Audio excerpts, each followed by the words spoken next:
आप सभी को मेरी ओर से प्रणाम। स्वागत है आप सभी का ग्रीशानंद शास्त्री यूट्यूब चैनल पर। आज की यह मेरी वीडियो मेरी माताओं के प्रश्नों पर आधारित है। मेरी माताओं ने मासिक धर्म से रजो दर्शन से जुड़े हुए बहुत सारे प्रश्न किए थे। उन्हीं प्रश्नों में से 3 प्रश्नों को मैंने लिया है, जिनका उत्तर मैं शास्त्र विधि के साथ, शास्त्र प्रमाणों के साथ देने का प्रयास करूंगा। जो कुछ कहूंगा शास्त्र प्रमाणों के साथ कहूंगा, विश्वास मेरे पर नहीं, शास्त्र प्रमाणों के ऊपर कीजिएगा। आइए आज कुछ अच्छा सीख लेते हैं। मासिक धर्म से जुड़े हुए 3 प्रश्न हैं जो मेरी माताओं ने पूछे। इन्हीं 3 प्रश्नों के अंदर बहुत सारे प्रश्नों का उत्तर आपको प्राप्त हो जाएगा। मासिक धर्म से जुड़ी हुई बहुत कुछ ऐसी बातें हैं जिनको मेरी माताएं खंडन करती हैं, वो इन बातों को मानती नहीं है। वो उनकी अपनी समझ हो सकती है, हमारी अपनी समझ है। समझना ना समझना, मानना ना मानना, ये आपकी अपनी बौद्धिक क्षमता पर निर्भर करता है। शास्त्र के विरुद्ध यदि कार्य भी कर लिया तो उसका कोई अर्थ नहीं है। शास्त्र सबके लिए है, क्या पुरुष क्या स्त्री। किंतु हाँ, जहाँ पर शास्त्र कुछ मर्यादाओं को रखता है, उन मर्यादाओं को मानना ये हमारी अनिवार्यता होनी चाहिए। इसके विपरीत आप अपने मनमानी ढंग से कुछ भी करते रहें, वो आपके ऊपर आधारित है। मैं हूं अथवा कोई अन्य भी हो, उनको भी शास्त्र के अंतर्गत ही अपने जीवन की कार्यशैलियों को करना चाहिए। इसलिए मेरी माताओं, मासिक धर्म से जुड़ी हुई जो यह वीडियो है, मैं जानता हूं कई माताएं बहुत कटाक्ष करेंगी और कई माताएं मेरे प्रश्न का उत्तर विपरीत दिशा की ओर भी लेकर चलेंगी। ठीक है, वो आपकी अपनी समझ हो सकती है। मैं तो केवल यहां पर एक शास्त्र का चिंतन रख रहा हूं। प्राकृतिक स्वरूप है रजो दर्शन, इसी के माध्यम से संपूर्ण प्रकृति का प्रादुर्भाव हुआ है।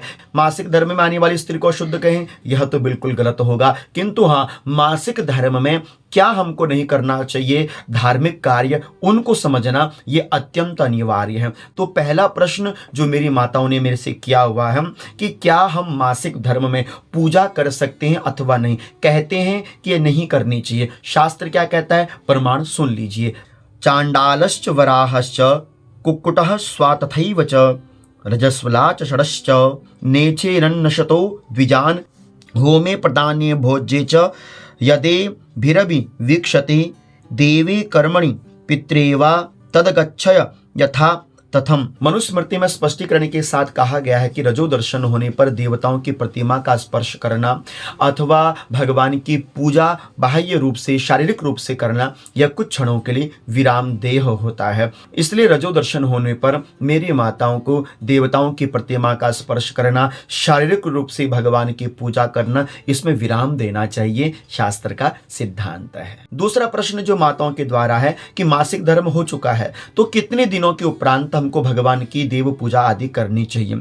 तो इसके विषय में शास्त्र के निर्णय को सुनिए, जो शास्त्र प्रमाण के साथ मैं आपके सामने रख रहा हूं कि प्रथमे अहनि चंडाली, द्वितीय ब्रह्मघातनी, तृतीय रजकी प्रोक्ता, चतुर्थे अहनि शुद्ध्यति शुद्धा भर्तुश्चतुर्थे अहनि स्नानेन स्त्री रजस्वला देवी कर्मणि पितृ च पंचमी अहनि शुद्ध्यति। स्कंद पुराण के अंतर्गत कहा गया है कि 3 दिन तक माताओं को देव पितृ आदि पूजन में विराम रखना चाहिए। चौथे दिन में शुद्धिकरण होता है तन का। 5वें दिन में हम देव पूजन आदि कार्य के लिए प्रयुक्त हो जाते हैं। किंतु कोई कोई देव पूजा आदि कार्य के लिए 6वां और 7वां दिन भी लेते हैं। किंतु यहाँ पर शास्त्र ने देव पितृ आदि कार्य के लिए 5वां दिन उचित माना है। किंतु कहीं कहीं यह प्रश्न भी उठ जाता है कि यदि 5वें दिन के उपरांत भी रजो दर्शन होता रहे तो ऐसे में क्या 5वें दिन के बाद पूजन कर सकते हैं। तो यहां पर शास्त्र ने, निर्णय सिंधु ने जो अपना मत दिया है वह मैं आपके सामने रख रहा हूं, ध्यान से सुनिए।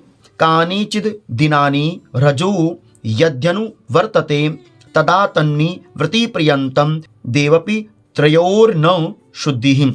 धर्म सिंधु के अंतर्गत बताया गया कि 5 दिन के उपरांत भी यदि थोड़े थोड़े हल्के हल्के रूप में यदि रजो दर्शन हो रहा हो तो हमको 5 दिन के उपरांत भी देव पूजन आदि कार्य शारीरिक रूप से नहीं करने चाहिए। क्यों? क्योंकि जब तक पूर्णतः रजो दर्शन शांत ना हो जाए तब तक हमको देवादि कार्य, पितरादि कार्य नहीं करने चाहिए। यहाँ पर यह निर्णय सिंधु का मत है। कई माता यहाँ पर अपना प्रश्न तर्क रखती हैं कि और धर्मों में तो ऐसा कुछ नहीं होता। देखिए माता, और धर्मों में क्या होता है क्या नहीं होता इसके विषय में हम ज्यादा नहीं जानते। हम अपने सनातन धर्म के विषय में जानते हैं। हमारा सनातन धर्म मजबूती से करके हमको आगे खड़ा रखता है, क्योंकि हमारे पास शास्त्र के सिद्धांत है, हम शास्त्र के अनुकूल कार्य करते हैं। जहाँ पर शास्त्र अपना मत रखता है, क्योंकि शास्त्र किसी पुरुष के द्वारा लिखे नहीं गए हैं, यह वैदिक सिद्धांतों के अंतर्गत आ जाते हैं, इसलिए यहाँ पर ध्यान देने वाली बात यह है। और क्या करते हैं क्या नहीं करते हैं हमें इससे कोई लेना देना नहीं होना चाहिए। हमारा सनातन धर्म हमें मजबूती से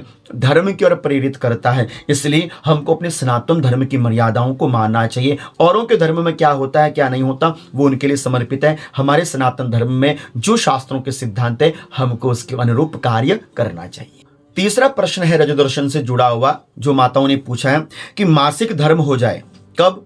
जब हम कोई व्रत कर रहे हो, व्रत के मध्य में यदि रजोदर्शन हो जाए, अथवा यदि हम एकादशी का व्रत कर रहे हैं, एकादशी का व्रत करते हुए रजोदर्शन हो जाए, अथवा हम कोई भी व्रत कर रहे हैं उसके मध्य में यदि रजोदर्शन हो जाए तो क्या करें?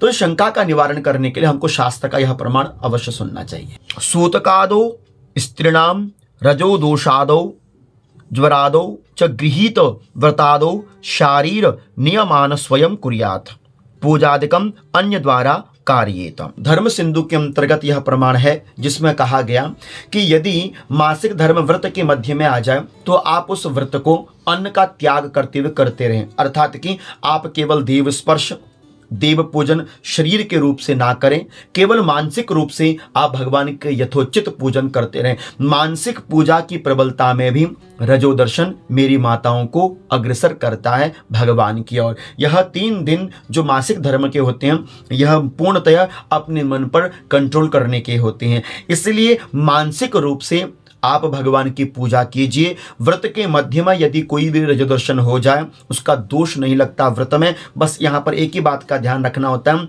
कि देवादि कार्य अन्य के द्वारा संपादित करवा देने चाहिए, उसके अनंतर हमको मानसिक रूप से भगवान की पूजा करनी चाहिए। और दूसरा बोले शारीरिक रूप से जो भी पूजन पाठन है वो परिवार के अन्य सदस्य को कर लेना चाहिए। कई माता यहाँ पर अपना तर्क देती हैं कि जो पूजा हम कर सकते हैं वो दूसरा नहीं कर सकता, इसलिए हम दूसरों से पूजा करा के हमको क्या फल मिलेगा। देखिए मेरी माता, शास्त्र जो कहता है कि हम अपनी पूजा मासिक धर्म में अपने पारिवारिक जनों के द्वारा, पति के द्वारा, बेटे के द्वारा, सास ससुर के द्वारा, दादा दादी के द्वारा संपन्न करवा सकते हैं, किंतु हाँ आप मानसिक पूजा अपनी ओर से दृढ़ता पूर्वक करते रहिए। बस आप अपने मन में यह भाव रखिए कि जैसे मैं शरीर से भगवान की पूजा करती थी उसी प्रकार मैं मानसिक रूप से अपनी भगवान की पूजा करूं। और मानसिक रूप से की गई पूजा तो 100 गुना फल देती है शरीर की पूजा से ज्यादा। तन की शुद्धि बहुत बड़ी बात नहीं है, मन की शुद्धि होनी चाहिए, मन की पवित्रता होनी चाहिए। आदमी हो पुरुष हो, कोई भी अगर तन का अशुद्ध है ना, चाहे वो भगवान की लाख पूजा कर ले, कुछ होने वाला नहीं है। इसलिए तन की शुद्धि चाहे वह पुरुष हो चाहे अथवा नारी हो, सभी के लिए बराबर होती है। इसलिए अपने मन में इस प्रकार का कोई भी संशय मत रखिएगा कि हम मासिक धर्म में ये नहीं करें वो नहीं करें। बाकी विचार करना ना करना वो आपके ऊपर निर्भर करता है। आशा करता हूं कि यह वीडियो आपको समझ में आई होगी। इस वीडियो को शेयर करना नहीं भूलिएगा। आप फॉलो कर सकते हैं मुझे इंस्टाग्राम पर, अपने प्रश्नों को भेज सकते हैं। आप सभी को वंदन करता हूं। आपका दिन मंगलमय हो, आनंदमय हो। आप सभी को मेरी ओर से अनंत अनंत कोटि वंदन, प्रणाम।